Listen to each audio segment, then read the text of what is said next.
हाँ भाई, good afternoon बच्चों। और आज श्रेष्ठा और यशस्वी की छात्रवृत्ति परीक्षा का आपका ये दूसरा वीडियो है, कल क्लास 11th का। और आप सभी का एक बार फिर से स्वागत है आपके चैनल पर। तो आज शुरू करते हैं। चलो बच्चों, ये जो है चैप्टर नंबर 2 और इसका नाम है बहुपद। बहुपद मतलब पॉलिनोमियल। और सबसे पहले जानते हैं पॉलिनोमियल होते क्या है, बहुपद होता क्या है। देखिए बेटा, अगर पी एक्स बराबर a0 plus a1 x plus a2 x plus an x square का टाइप का एक व्यंजक है, जिसमें क्या होता है कि जो a1 और a2 ये है ना, जो डॉट डॉट डॉट, ये सारी कैसी होनी चाहिए, वास्तविक संख्या होनी चाहिए। दूसरी बात क्या है इसमें कि जो भी हमारी x की जिस वेरिएबल के अंदर, जिस व्यंजक के अंदर आपका जो बहुपद लिखा गया है ना, उसकी जो घात है ना, पावर है, वो हमेशा नॉन नेगेटिव इंटीजर होनी चाहिए। कैसी होनी चाहिए? नॉन नेगेटिव इंटीजर, यानी धनात्मक या ऋणोत्तर पूर्णांक लिख लीजिए इसको। सही हिंदी इसकी होगी ऋणोत्तर पूर्णांक। अब ऋणोत्तर पूर्णांक क्या होते हैं, ये मैंने बता रखा है आपका पहले वीडियो में। जिन्होंने बच्चों ने अभी तक नहीं देखा है वो जाके वहाँ से देख लीजिएगा, ठीक है। ऋणोत्तर और ऋणात्मक में अंतर होता है थोड़ा सा, तो बस वही है। ऋणात्मक में क्या है, आपकी सारी नेगेटिव्स आती हैं, है ना। ऋणोत्तर में क्या है कि वो पॉजिटिव और ऋणोत्तर में थोड़ा सा अंतर होता है, इसमें जीरो शामिल है बस, ठीक है। Positive plus zero, positive plus zero. और बाकी डिटेल में आप है ना एक और उस वीडियो को देख लीजिए तो और अच्छे से समझ में आ जाएगा। अच्छा, मैंने कहा अगर इसके वेरिएबल की जितने भी सारी पावर है ना, सारी पावर, ऑल पावर कैसी होनी चाहिए? नॉन नेगेटिव इंटीजर होनी चाहिए, यानी ऋणोत्तर पूर्णांक होनी चाहिए। अगर ऐसा है तभी वह बहुपद है, अन्यथा नहीं है। अब देखिएगा, जैसे मैंने कहा x square plus 3x plus 5, ये बहुपद है, ठीक है। अगर मैंने कहा x plus 1/x root x, ये बहुपद नहीं है, ठीक है। अब x प्लस 1/x, ये भी बहुपद नहीं है। क्यों नहीं है? क्योंकि इसमें जो x की घात है ना, वो कैसी है? -1 हो जाएगी यहाँ पर, इसलिए। और यहाँ जो x की घात है वो कैसी है? ये माइनस भी है और 1/2 भी है, माइनस भी है और 1/2 भी है, तो इसलिए नहीं होगी। आगे देखिए वही, जैसे मैंने कहा, जैसे 3x square plus root 5x plus 2, ये बहुपद है,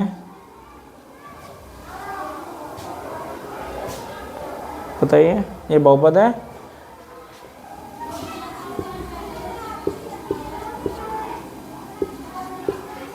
ठीक है ना, ये बहुपद है। क्योंकि इसमें देखो x की घात यहाँ 2 है, यहाँ x की घात कितनी है? 1 है, और ये कितना है? 2 है ना। तो सारी घातें कैसी हैं? नॉन नेगेटिव इंटीजर हैं, इसलिए ये बहुपद है। तो इस तरीके से मैंने 4-5 एग्जाम्पल करा दिया आपको, उम्मीद है ये समझ में आ गया बहुपद।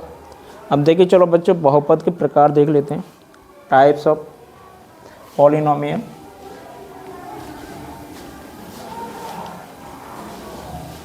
हाँ भाई, ये देख लीजिए, ये एक तो टर्म्स के आधार पर होते हैं, यानी पदों के आधार पर होते हैं। उससे पहले एक चीज़ समझ लो, डिग्री ऑफ पॉलिनोमियल, बहुपद की घात, बहुपद की घात, इसको बोलते हैं डिग्री ऑफ पॉलिनोमियल।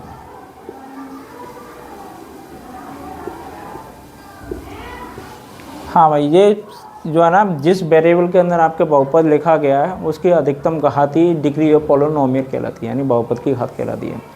जैसे मैंने कहा x plus 4 plus x cube plus 3x square plus 5, इसकी घात कितनी हो जानी है? ये डिग्री है, कितनी हो जानी है? 4 हो जानी है। कितनी हो जानी है? 4। अगर मैंने कहा 1 प्लस 1/√x प्लस 5, इसकी घात बताइएगा। इसकी घात कुछ भी नहीं होगी, क्योंकि ये पहली बात बहुपद ही नहीं है। 2 मत कर देना, ये गलती मत कर देना। पहले ये चेक करना है कि हमें ये सवाल दे रखा है वो बहुपद है या नहीं है। बहुपद है तभी डिग्री होगी, अगर बहुपद नहीं है तो डिग्री नहीं निकालनी है, ठीक है। तो ऐसे केस में ये है ना, इसकी क्या है, ये डिग्री नहीं होगी, है ना। अगर डज नॉट एग्जिस्ट बारे, यानी कि कोई नहीं आ रहा है, तो वो विकल्प सही है। अगर 0 दे रखा है तो वो कर देना। दोनों में से कोई आंसर दे रखा है तो दोनों ही सही हो जाएंगे, ठीक है। जहाँ तक है अगर ये दे रखा है, अगर दोनों दे रखे हैं, जीरो भी दे रखा है और कोई नहीं, ज्ञात नहीं कर सकते, तो ज्ञात नहीं कर सकते वाला लगाना। ठीक है, आगे देखिएगा 3x² प्लस 5x प्लस 2, इसमें डिग्री कितनी हो जानी है? 2 हो जानी है, क्योंकि इसकी सारी घातें कैसी हैं? नॉन नेगेटिव इंटीजर हैं और सबसे बड़ी घात 2 है ना। यहाँ सबसे बड़ी घात कितनी थी? 4 थी। इसकी क्यों नहीं होगी? क्यों ये बहुपद नहीं है। इस तरीके से ये घात भी समझ में आ गया। अब चलिए टाइप्स ऑफ कर लीजिए।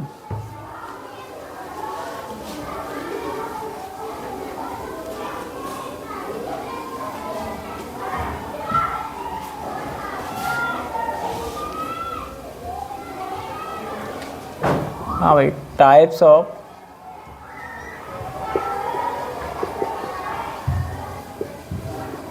पॉलिनोमियल, बहुपद के प्रकार।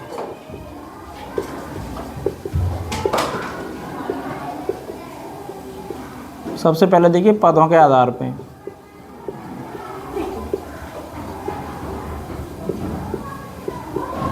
पदों के आधार पर ये होते हैं एक पदीय, द्विपदीय,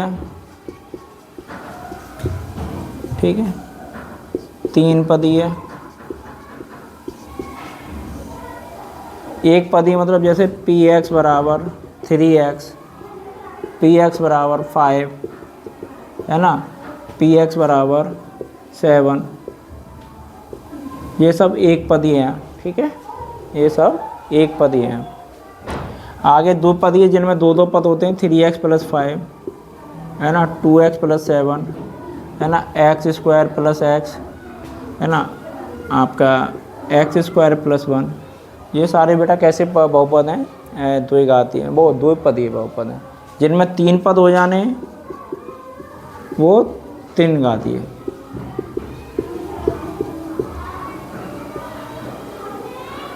three x square plus 7x plus 5, इस तरीके के जितने भी आए, अगर तीन तीन पदों वाले हैं तो तीन पदीय।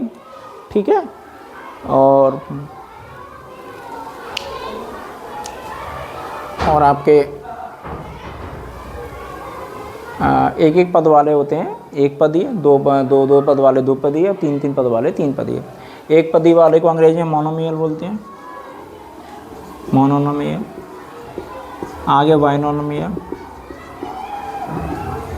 और ट्राइनोमियल, है ना। ये इस तरीके से आप, है ना, ये तो थे आपके पदों के आधार पर। अब कर लेते हैं घातों के आधार पर। समझिए भाई,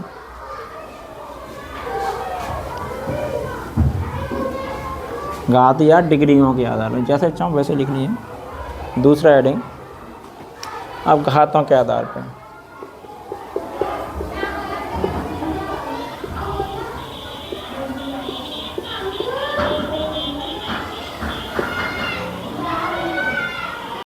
हाँ भाई बच्चों, देखिए इधर, है ना, अभी आपने देखे है ना पदों के आधार पर बहुपद कितने प्रकार के, मतलब ऐसा नहीं है कि वो उतनी प्रकार के, वो आगे भी जा सकते हैं, है ना। जैसे मैंने तीन पदों तक लिखवाए थे। अगर किसी में 4 पद हैं तो चतुर्पदी हो जाएगा, 5 पद हैं तो 5 पदी हो जाएगा। जितने पद होते हैं उतना ही नाम लिख दीजिए और पदे लगा दीजिए पीछे। आगे देखिए घातों के आधार पर, ये डिग्रियों के, है ना, घातों के आधार पर क्या है ना, डिग्री के आधार पर। अब देखिए इधर समझ लीजिए इसको। जैसे कहा एक घातीय है या लीनियर रैखिक पद, जिसमें, है ना, जिस वेरिएबल में बहुपद लिखा हो उसकी अधिकतम घात कितनी हो? 1 हो, है ना। x प्लस 5, x प्लस 7, तो है ना, ये सारे, है ना, कैसे हैं बेटा? कहते हैं बहुपद। ये सब रैखिक बहुपद हैं जिनमें x की घात, मतलब जिस पद में, जिस व्यंजक के अंदर वो लिखा गया है उसकी अधिकतम घात 1 होनी चाहिए। ऐसे पदों को रैखिक बहुपद कहते हैं। आगे देखिए क्वाड्रिक वाला, क्वाड्रिक, है ना, यानी कि द्विघातीय पद। द्विघातीय पद कैसे होते हैं? जिनमें, जैसे मैंने कहा, x² प्लस 5x प्लस 7, है ना, 3y² प्लस y प्लस 5, है ना। इस तरीके से अगर हो ना, z² प्लस 8x प्लस 10, अगर ऐसा है तो क्या है, ये सब कैसे पद हैं? द्विघातीय बहुपद हैं। क्योंकि इनमें, है ना, जिस वेरिएबल में, देखो ये पूरा x में लिखा गया तो इसकी अधिकतम घात 2 है, ये y में लिखा गया है तो इसकी अधिकतम घात 2 है ना, ये z में लिखा गया है तो इसकी अधिकतम घात 2 है। ठीक है, तो इस तरीके से आप, है ना, इनको कर सकते हो। आगे देखिएगा क्यूबिक। क्यूबिक में क्या है? आपकी अधिकतम घात 3 होनी चाहिए, अधिकतम घात 3 होनी चाहिए। है ना, ये बाई में लिख रहे हैं हम, तो पूरा पूरा व्यंजक आपका बाई मान चाहिए, है ना। तो इसकी ये समझ में आ गई बात। तो अगर घात अधिकतम 3 है तो क्यूबिक यानी कि त्रिघातीय बहुपद है, अधिकतम घात 2 है तो क्वाड्रिक यानी कि द्विघाती बहुपद है, घात अधिकतम 1 है तो कैसा कहलाता है, लीनियर कहलाता है। आगे अगर घात 4 हो जाएगी तो 4 क्या कहलाएगा, बाई क्वाड्रिक यानी कि चतुष्घातीय बहुपद,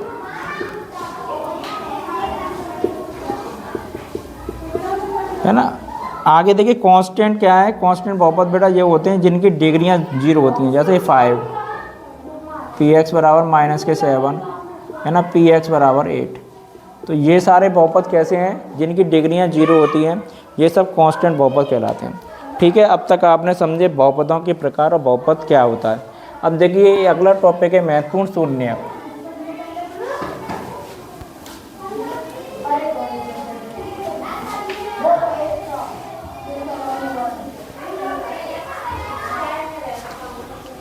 बहुपदों के शून्यक,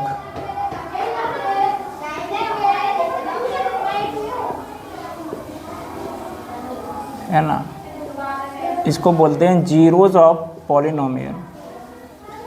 पॉलिनोमियल।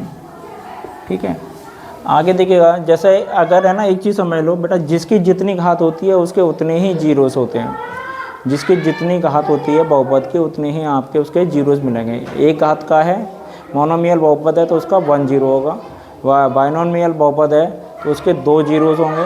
ठीक है, क्यूबिक बहुपद है तो उसके 3 जीरो होंगे, है ना। बाई क्वाड्रिक है तो उसके 4 होंगे, यानी कि एक घात वाली के 1 बहुपद, 2 घात वाली के 2 बहुपद और 3 घात वाली के 3 बहुपद, चतुष्घात वाली के 4 बहुपद, वो 4 जीरो शून्य हो जाएंगे, 4 शून्य हो जाएंगे। अब जैसे मैं इसको बता रहा हूँ कैसे शून्य होते क्या हैं, उस x के ऐसे मान जिनको रखने पर उस पूरे बहुपद का मान कितना हो जाए, शून्य हो जाए। तो x की वो सारी वैल्यूज़ जो है क्या कहलाती हैं, शून्य कहलाती हैं। अब जैसे ये रैखिक बहुपद है, इसमें हमें 0 कब मिलेगा, है ना। तो अगर हम x की जगह -5/3 रख दें, x की जगह अगर हमने 5/3 रख देना तो इसका पूरे का मान कितना हो जाना, शून्य हो जाना है। इसका पूरे का मान कितना हो जाना, शून्य हो जाना। तो ये इसका शून्यक है, ये इसका शून्यक है ना। अब देखिए इधर x² + 5x + 6, 5x + 6 ये आपका कैसा है, px।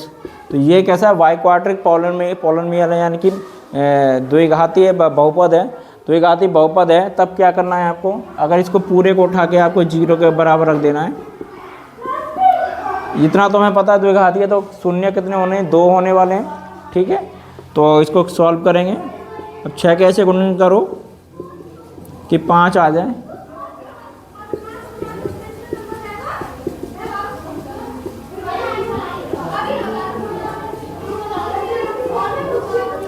तो x का मान यहाँ से मिला हमें -2 -3, तो इसके 2 जीरो निकल के आए, एक तो x बराबर -2 और x बराबर -3। ये रखने पर x बराबर जो है -2 और -3 रखने पर हमें ये पूरे बहुपद का मान कितना मिल जाएगा, शून्य मिल जाएगा। तो इस तरीके से इसके 2 शून्य हो जाएंगे और 3 वाले के बेटा 3 हो जाते हैं। ठीक है, अब देखिए कुछ है ना रिलेशन होता है वो समझ लीजिए, है ना इसमें। अब देखिएगा इधर जैसे है ना, यहाँ पर हमने ये शून्यक निकाले हैं, तो इनके शून्यकों के जैसे शून्यकों का योग जो है, शून्यकों का योग फल माइनस के है ना x का गुणांक बट्टे x² के गुणांक के बराबर होता है। अब देखिएगा इन दोनों के योगफल करेंगे तो कितना आएगा, जोड़ने पर जोड़ कितना आएगा, -2 + -3 कितना है, -5। अब यहाँ पर आ जाइए, इसमें x का गुणांक कितना है, -5 कितना है, 5, और x² का गुणांक कितना है, यहाँ पर कुछ नहीं है तो 1, तो -5 आ गया, यही आ रहा ना। अब इनकी गुणा करके देखिएगा भाई, तो गुणा करेंगे तो कितना हो जाएगा, -2 गुणा -3 -6। अब यहाँ पर गुणनफल और निकाल के देख लो, शून्यकों का गुणनफल, शून्यकों का गुणनफल कितना हो जाएगा, यहाँ पर अचर पद बट्टे एक्स स्क्वायर का गुणांक, अचर पद बटे एक्स स्क्वायर का गुणांक। अब अचर पद कितना है हमारा इसमें 6, 6 बटे 1 और ये 6 ही आ जाएगा। ठीक है, तो इस तरीके से ये जो है आपका शून्यकों का संबंध होता है समीकरण के साथ। तो ये बहुत ध्यान रखना है आपको अगर आ जाए। ठीक है, और किसी सवाल के अंदर आपको शून्यक दे रखे हैं और उसका द्विघातीय बहुपद पूछा है ना। बाकी का डिटेल में तो हम पढ़ेंगे, द्विघात समीकरण एक अलग से चैप्टर है आपका, वो पढ़ेंगे। अभी केवल इतना समझ लीजिए, है ना। वहाँ शून्यकों का मतलब मूल हो जाता है, बस इतना अंतर रहता है। तो यहाँ शून्यकों का योग बटे इंटू एक्स प्लस शून्यकों का गुणनफल, इसको ध्यान रखना, है ना। ये समीकरण प्राप्त करने का सूत्र होता है अगर शून्यक दे रखें हैं किसी सवाल के अंदर तो। अब सबसे इम्पोर्टेंट बात है शून्यकों का ज्यामितीय चित्रण।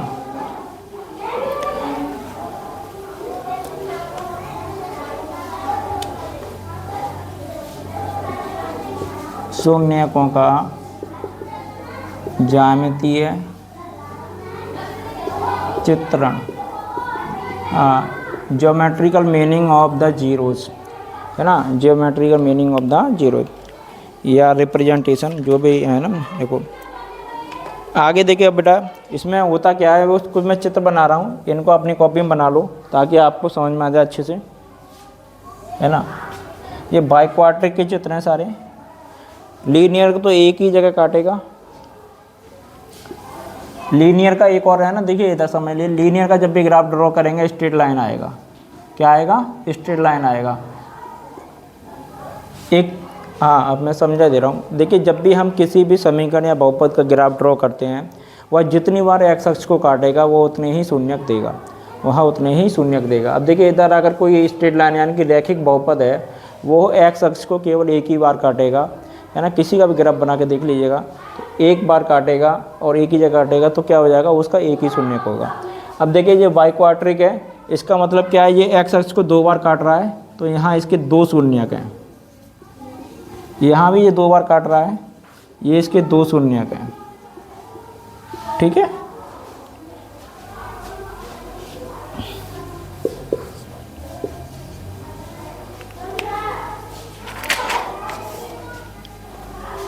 अब देखिए बेटा एक शून्यक वाला देख लीजिए ग्राफ।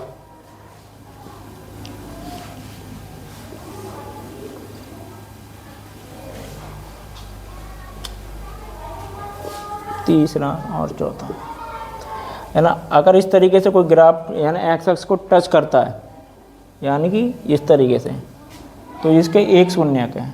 ठीक है, इस तरीके से कोई टच कर रहा है तो कितना है, 1 जीरोज है ना। 1 शून्यक, एक शून्यक है।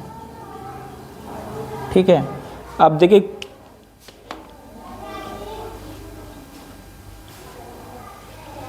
अच्छा कुछ चित्र और देख लीजिए बेटा।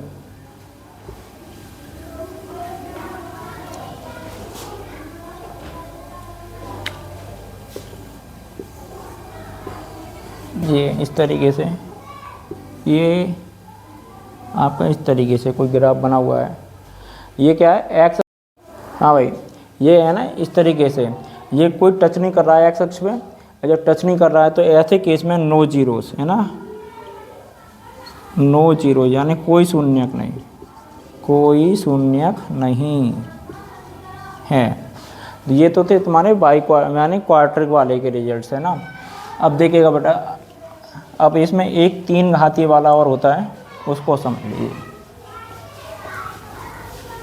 अगर है ना कोई क्यूबिक वाला आ जाए, तो क्यूबिक वाला तो समीकरण तो आपको पता ही है, और इसके है ना संबंध देख लीजिए क्या क्या होते हैं। ठीक है,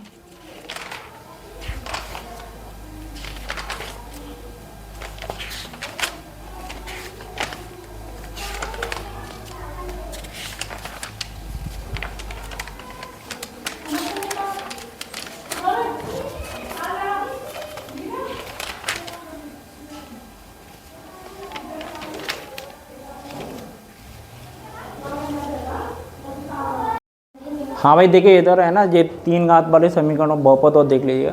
अगर इसके शून्यक है ना, शून्यकों का योगफल कैसे निकालेंगे, एक्स स्क्वायर का गुणांक बटे एक्स क्यूब का गुणांक, है ना, माइनस के एक्स स्क्वायर का गुणांक बटे एक्स क्यूब का गुणांक। यहाँ पर ये क्या है कि जब शून्यकों के गुणांक का योगफल है, शून्यकों के गुणनफल का योगफल, ध्यान रखना है, शून्यकों के गुणनफल का योगफल, और ये शून्यकों का गुणनफल है, और ये शून्यकों का योगफल है।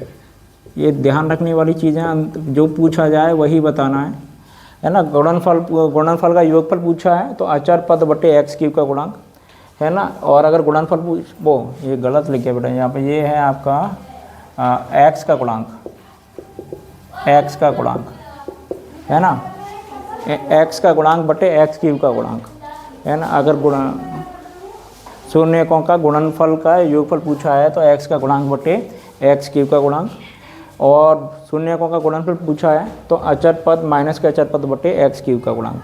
अब जब भी देखो इसका ज्योमेट्रिकल कैसे ड्रॉ करेंगे, तो इस तरीके से ड्रॉ होता है ये ज्योमेट्रिकल। ये क्या है ना, अगर इस तरीके का चित्र है तो ये त्रिघातीय वाला बहुपद है और एक्स को 3 जगह टच कर रहा है, 1 2 3 जगह, तो इसलिए इसके 3 शून्यक हैं, ठीक है। तो समझ में आया नहीं आया, यानी क्यूबिक का ग्राफ इस तरीके से बनेगा। एक ध्यान है, रेखिक का बहुपद ग्राफ सरल रेखा होता है और द्विघात वाले का परवलयकार होता है। कैसा होता है, उसको परवलय कहते हैं, जो मैंने अभी चित्र बनाए थे, है ना, इस तरीके से। तो ये अगर सवाल आ जाए सीधे तो सीधे सीधे कर देना, ठीक है बच्चों। आज के वीडियो में बस इतना ही, मिलते हैं अगले वीडियो में एक नए चैप्टर के साथ। अच्छा, जिन बच्चों ने अब तक चैनल सब्सक्राइब नहीं किया वो चैनल से जुड़े हैं भाई।